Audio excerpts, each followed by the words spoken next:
So today we're going to talk about integration by U-substitution. And what that really is it's not so much of a rule, it's just a strategy to try to evaluate integrals that you don't otherwise know how to take the antiderivative of. So an example would be like if we looked at something and the question said, take the integral of sine x dx. You'd say, okay, well, is that one I know? Absolutely. The integral of sine x, the antiderivative would be cosine x plus c, negative cosine x plus c, and that's your antiderivative. You know it off the top of your head. Or if you saw something like this where you saw the integral of 1 plus x squared on the bottom, 1 over 1 plus x squared, you'd say, all right, well, let's see, what has a derivative of 1 over 1 plus x squared? Oh yeah, that's inverse tan x. But then if we get to another integral and it's something like the integral of 3x times 2x squared minus 5 squared dx. I don't know the antiderivative of that by hand, and you're not allowed to take the antiderivative a piece at a time. It doesn't work like that. So in order to integrate things where you have a product that you can't get rid of, or it's not an integral that you recognize off the top of your head, that's when we really need to do U-substitution. So if you have an integral with a product or a quotient, you can't simply integrate each piece. Products and quotients are usually a result of the chain rule. U-substitutions are essentially a way to undo the chain rule. Again, this isn't a rule that we're using. This isn't like an integral rule. It's an integral strategy for you to evaluate things that you don't otherwise know how to evaluate. Now, I have a whole bunch of steps in here. I don't really want to talk about the steps now because they're not going to make sense until you see an example. But go back and reference this box when you're stuck later and you don't remember how to start a U-sub. This might help you piece everything together. So we're just going to go through and do some examples by hand, and then I'll go back and reference those steps. So let's say I want to do an integral 6x times 4x squared plus 3 to the ninth. I do not know what has that as a derivative. I mean, well, I do, but I'm paid to know that. You don't yet know what has this integral as its derivative. So what we're going to do with the U substitution is we're going to say, well, 4x squared plus 3 to the ninth, that would be in an integral probably if 4x squared plus 3 to the 10th were involved. And the chain rule would like bring the 10 down, make it a 9, multiply by the derivative of the inside. We're going to try to work backwards through that. So the first thing you do with a U sub is you decide what's going to be your U. And that's usually the inside of the parentheses. So u is going to be called 4x squared plus 3. And then if I have a u, I also need a du. Du just means the derivative of u. The derivative of u is going to be 8x dx. Now I am going to look in this and I'm going to say, well, 8x dx, what do I want to have happen with this? Well, what I want to have happen is I want to replace everything in this integral with u's. So the 4x squared plus 3 is going to become u, and 6x dx needs to become 8x dx. So what I usually do here is I just say, I don't want this to be an 8, I want it to be a 6. So I'm going to multiply both sides of this equation by 6/8. Yes, I know that reduces, but I'm just trying to be obvious here. I'm going to multiply it by 6/8 so that when I go to replace it, these 8's will cancel out, and now I have 6x dx.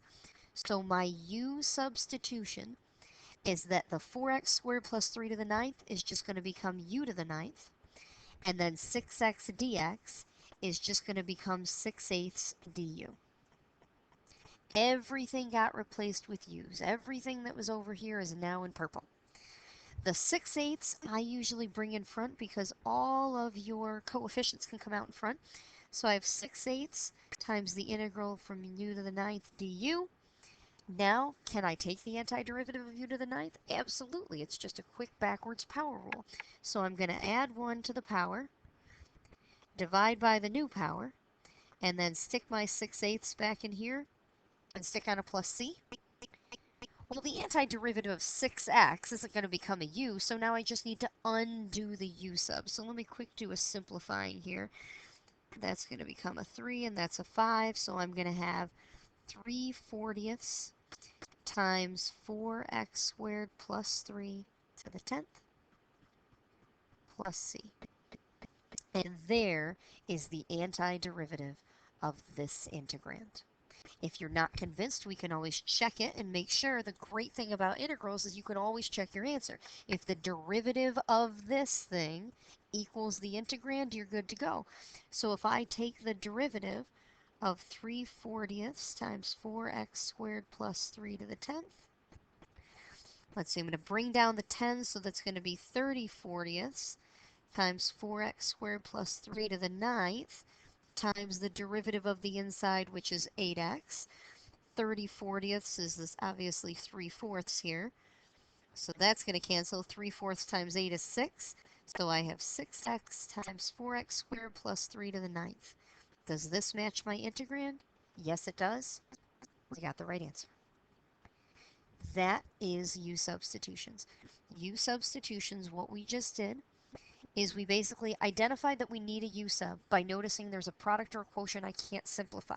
Now, technically, could we simplify this? Sure, we could FOIL oil it 9 times or use the binomial expansion and then take the antiderivative, but trust me, we do not want to do that.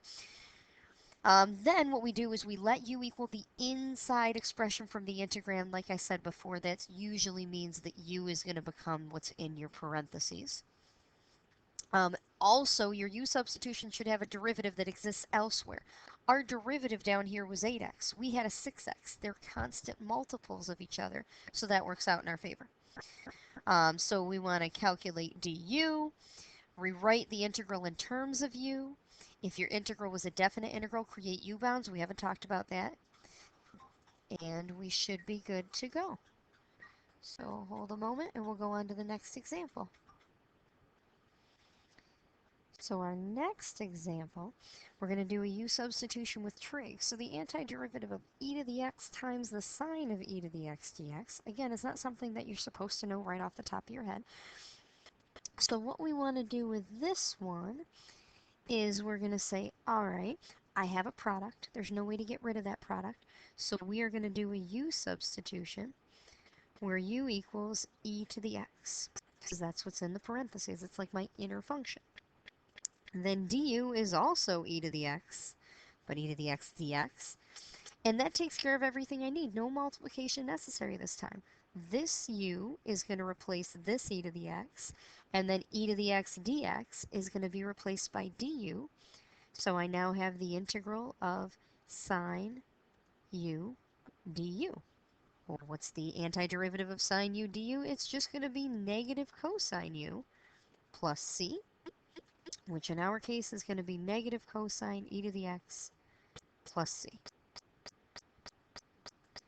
And then we can very quickly, if we wanted to, check our answer. We're not going to do this every time, but we'll check the first couple and say, all right, well, if I have negative cosine e to the x, and I want to take the derivative, no, go away, and I want to take the derivative of this, come on, pen, sorry about that, so I want to take the derivative of this, there we go. The derivative of negative cosine x e to the x is just going to be negative times negative sine e to the x times the derivative of the inside, which really just becomes sine e to the x times e to the x. And that was my integrand in the first place. And there you go. So 2 examples down. Let's go to the next page and start up with example 3. Now we're going to deal with what I like to call u-bounds. So we're just going to go through this and kind of have a good time as we move. So I have the integral from 0 to 3 of 5x times the square root of x squared plus 1 dx. So if I look at this, I have a product I can't get rid of. The general rule is we're going to let u equal the inside part of the expression, which would be x squared plus 1. So if u is x squared plus 1, then du is going to be 2x dx. Well, I want 5x dx, so I'm just going to take this and multiply both sides by 5 halves. And that makes this 5x dx. So when I go to rewrite my integral, I'm going to write it as u to the 1/2 times 5 halves du. Now notice I did not put the bounds in. I did not put my limits of integration in. That's because we have to change them. These bounds belong to x. So that means I can no longer use 0 and 3 over here because now I need bounds that belong to u. And it's very simple to deal with that. All you have to do here is you have to say, okay, take these x bounds and put them in to your u sub. So if x equals 0, 0 squared plus 1 is 1. So I put a little 1 here. Plug the 3 in. 3 squared plus 1, 9 is 10. And there you go.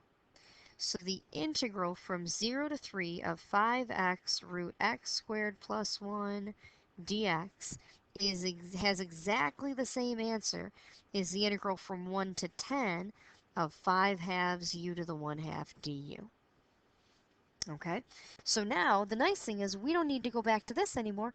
I can deal with u all the way through the rest of the problem. So the antiderivative of 5 halves u to the 1 half, I'm going to add 1 to the power, divide by the new power, multiply by that 5 halves, and now I'm not going to write a plus c because I don't need a plus c when I have a definite integral. All I need to do is plug in my bounds and subtract. Don't need to go back to x. I don't even need the antiderivative in terms of x. That's not the purpose of a definite integral. A definite integral is not aimed at getting at the antiderivative. A definite integral is just aimed at getting at a number answer, and that's what we're going to do over here. So I'm going to cancel these, and I have 5/3 u to the 3 halves from 10 to 1, so I have 5/3 10 to the 3 halves minus 5/3 1 to the 3 halves. And if I wanted to write it a little bit neater, I could write it as 5/3 times 10 root 10 minus 5/3. And that would be your answer. Now, that's using u-bounds, and I am a huge fan of using u-bounds because we never have to go back to x. But let's say you don't like the u-bounds and you wanted to go back to x for some silly reason. Let me just show you how you do that. So when we come here, my u-substitution, if I don't want to use u-bounds, my u-substitution would just be 5 halves u to the 1 half du. I would not put bounds on at all. So I'd say 5 halves u to the 1 half is going to become u to the 3 halves times 2/3 times the 5 halves from before plus c. So 5/3, go back to x squared plus 1 to the 3 halves plus c. Now I'd evaluate with the x bounds, which are 0 and 3. Plug in the 3 and I get 5/3 times 10 to the 3 halves plus c. Plug in the 0 and I would get 5 halves times 1 to the 3 halves plus c. And oh my gosh, it looks exactly the same as what's next to it. It's like I planned it that way. Well, I did. They are the same. Why bother going back to x? But again, if you really want to, you can go back to x and you end up with the exact same answer. And there it is. That's a 3. All right, let's do another one with u-bounds. I'm a big fan of u-bounds. I love u-bounds. All right, so if we want to do a u-bound here, I'll do this one in blue. I'm going to say, all right, here's a quotient that I really can't get rid of all so easily. I'm saying let's do u sub. U sub is going to be the part in the parentheses, t plus 1, which makes du dt. Okay, nothing to really worry about there. So I'm going to put my integral in terms of u. This is going to be 1 over u cubed du. Using u bounds, when I plug a 1 in for t, I'm going to have a 2 down here. When I plug a 2 in for t, I'm going to have a 3 up there. So this becomes the integral from 2 to 3 of u to the negative 3 du. Do a backwards power rule here. I am going to add 1 to the power, divide by the new power, and evaluate from 2 to 3. So I have negative 1 half times 3 to the negative 2 minus negative 1 half times 2 to the negative 2. So this is going to be negative 1/18 plus, what's this one going to be, 1/8. So I really have with this, let's see, I'm going to have a negative 8 over 8 times 18 plus an 18 over 8 times 18. I'm just getting a common denominator here. So this is going to be 10 over 8 times 18, which is 144. And 10 over 144 is going to be 5 over 72. And there's my answer, 5 over 72. Now, in the heading for this example, I said this is U-subs, but it's also a trick for evaluating linear expressions. So let me explain that over here. This example is the integral from 1 to 2 of t plus 1 to the negative 3 dt. Okay, I'm going to take this for a second, and I am going to, let's see, whoa, that's not what I wanted to do. Go away. I am going to take this, and I am going to cut and paste it onto another page. Okay, so here's my integral. If I want to evaluate this integral, why are these all still highlighted? There we go. If I want to evaluate this integral, what I can do is I can just say, you know what, this is a linear expression raised to a power. The antiderivative is just going to add 1 to the power and divide by the new power. And technically, I could also divide by the derivative of the inside, and I can only do that because it's a linear expression. If this were quadratic, this does not work. The reason this little trick works is because when you have a linear expression as your inside here, the only derivative that you could get would be a constant. So if you have a linear expression raised to a power, to evaluate it, you can just add 1 to the power, divide by the new power, divide by the derivative of the inside.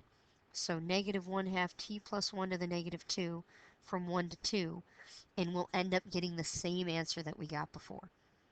Let me show you another example. Sorry, I'm just pulling the calculator up and it's getting in the way. Let me show another quick example. If we had the integral of 5 over 6x plus 1 to the 9th dx. I could do the same thing here. What I'd do is I'd think about this as 5 times the integral of 6x plus 1 to the negative 9. I'm going to add 1 to the power, negative 8. I'm going to divide by the new power. I'm going to divide by 1/6. I'm going to multiply by 1/6. I'm going to divide by 6. And then I'm going to put that 5 back from the beginning. There is my antiderivative. So again, if you have a linear expression raised to a power, to take the antiderivative, you can just add 1 to the power, divide by the new power, and divide by the derivative of the inside.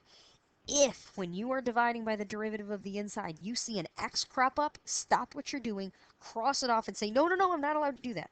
Okay? We cannot do it if it says something like 3x squared minus 4 to the 7th. Because if I go to add 1 to the power, divide by the new power, and divide by the derivative of the inside, see there's an x there? Bad, bad. Can't do this. Never, never, never do this again. Pretend it never happened. Okay? It doesn't work that way. But it does work if you have a linear expression raised to a power. All right, so we got through that. I think we'll do one more example on this page, and then we'll pause and probably do a new video so it doesn't get too long. Last but not least, we have integral from 0 to 4 of 2x plus 1. So I want you to try this with u-bounds, and I want you to try this with that linear expression power trick I just gave you. So hit pause, come back, and then we'll go through this example together. I'm serious. Hit pause. Hit pause now. You didn't hit pause. Okay, welcome back. I just had to tease you for a minute.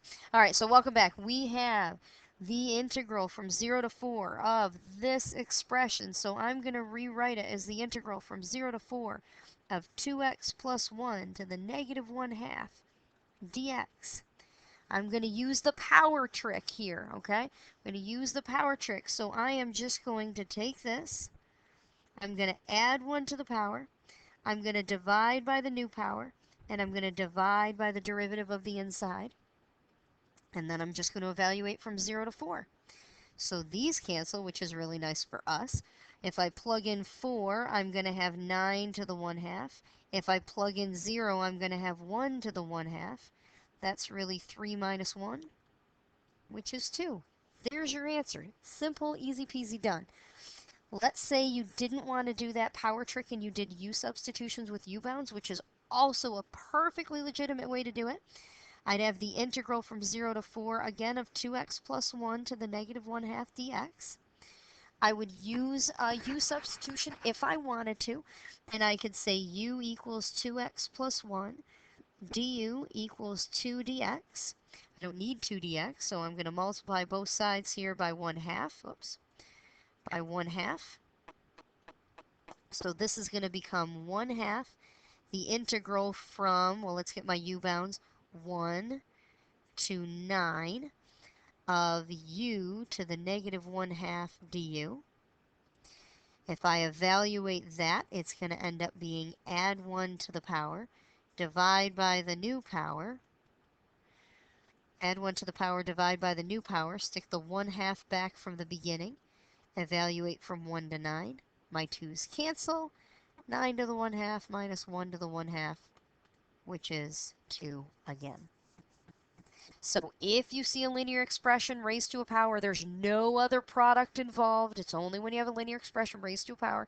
If you see that, you can do what I like to call the backwards power rule for linear expressions. Again, that's just me making that up.